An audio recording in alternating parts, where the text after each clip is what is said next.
कि जैसा आप जानते हैं कि विंटर सीजन में काफ़ी ज़्यादा फायर इंसिडेंट्स होते हैं और फायर स्टैटिस्टिकली भी हमारे पास डेटा है जहाँ पे we see more fire incidents in winter compare to summer. तो इस चीज़ को देखते हुए हमारे डायरेक्टर श्री आलोक कुमार सर ने भी रिसेंटली एक मीटिंग की थी जिसमें different issues were discussed with regard to winter preparedness like high alertness of man power machinery, dewatering operations in case of water lodging or assistance in slow clearance। तो इसके साथ साथ हमने फायर एडवाइजरी का भी जिक्र किया था जहां पे fire advisory was issued at the directorate level and yesterday we also issued advisory from the command level। so इस एडवाइजरी का मुद्दा और मकसद यही था to make people aware about the safe practices that we have to follow in the winter season। और खासकर जितने भी हमारे हीटिंग गैजेट्स होते हैं we have to make sure that those are ISI mark. खासकर जो हमारे पुराने गैजेट्स हैं जो हम इस साल इस्तेमाल करना चाहते हैं, so we should ensure that they are serviced and they are inspected properly before we operate them. अगर हम सोने जाएं या हम घर से बाहर जाएं, जितने भी हमारे गैजेट्स हो हम उनको टर्न ऑफ करें, अनप्लग करें। काफी सारे फायर इंसिडेंट्स LPG के कारण होते हैं कि कुकिंग एरियाज में भी और बुखारी में भी। तो वहां पे लोगों से रिक्वेस्ट है कि आप सेफ प्रैक्टिसेस को ही फॉलो करें। जितनी भी एक्सेसरीज LPG सिलेंडर्स के साथ इस्तेमाल होती है आप स्टैंडर्ड इक्विपमेंट्स ही प्रोक्योर करें। अनअटेंडेड कुकिंग से परहेज करें। काफी सारी जगहों पे ये देखा गया है कि lack of ventilation while using the LPG bukhari has resulted in many deaths. वहां पे लोगों से रिक्वेस्ट है कि आप वेंटिलेशन का खास ध्यान रखें ताकि जो कंबशन की वजह से वहां पे जो ऑक्सीजन डिप्लीशन होती है या टॉक्सिक गैस का बिल्डअप होता है वो ना हो। इलेक्ट्रिकल सेफ्टी के हवाले से because 90% of the fire incidents happen because of electric short circuit या ओवरलोडिंग।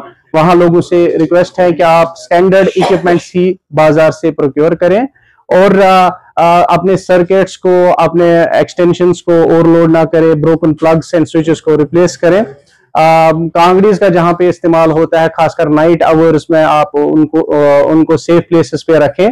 जब आप उनको यूज कर रहे हो you should ensure safe handling. कुछ ऐसी अनसेफ प्रैक्टिसेस भी होती है जहां पे we make combined use of water bottles and electric blankets which is a dangerous practice। वहां लोगों से रिक्वेस्ट है कि आप ऐसी प्रैक्टिसेस से परहेज करें और सोने से पहले आप ऐसी इलेक्ट्रिक ब्लैंकेट्स को भी टर्न ऑफ करें। कुछ रूरल एरियाज में भी हम ड्राई ग्रास, वुड वगैरह भी एटिक पोर्शंस में स्टोर करते हैं and these materials are highly combustible. तो वहां पे भी फायर इंसिडेंट्स होते हैं। लोगों से रिक्वेस्ट है आप ऐसे कंबस्टेबल मटेरियल्स को सेफली स्टोर करें away from the living areas. बाकी कहीं भी आप फायर इंसिडेंट्स देखें तो उसके लिए हमारे पास एक टोल फ्री नंबर 101 होता है, आप उस पर कॉल कर सकते हैं। और अगर आपके पास नियरेस्ट फायर स्टेशन का नंबर हो आप उस पर भी कॉल कर सकते हैं। कोई शक नहीं है कि जब भी फायर इंसिडेंट होता है और जैसा आप जानते हैं कि फायर इमरजेंसी का रिस्पॉन्स जो होता है वो काफी फास्ट होता है। विद इन 1 मिनट हमारी गाड़ी जो है स्टेशन से बाहर आती है। But many times we have to face traffic congestions during day hours और नाइट आवर्स।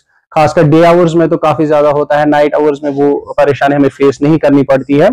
तो वहां पे भी हम बार बार जो है ट्रैफिक पुलिस या उनसे रिक्वेस्ट करते हैं कि आप जो है ट्रैफिक मैनेजमेंट का प्रॉपर ध्यान रखें ताकि जो हमारे फायर टेंडर्स है वो स्पॉट पे जल्दी पहुंचे and there is less loss of life and property. Previously, before a smart city project, we had like 200-250 fire hydrants in the city।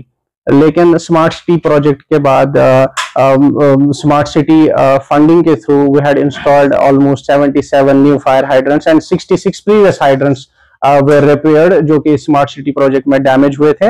In addition जब भी हमें कहीं से डिमांड आती है from different parts of the city तो हम वहां पे फिजिबिलिटी देखते हैं whether we have fire hydrant feasibility. We take feasibility report from the PHE department. जब हमें feasibility report मिलता है then we install fire hydrants there also। So in all we have total of 400+ fire hydrants in the city।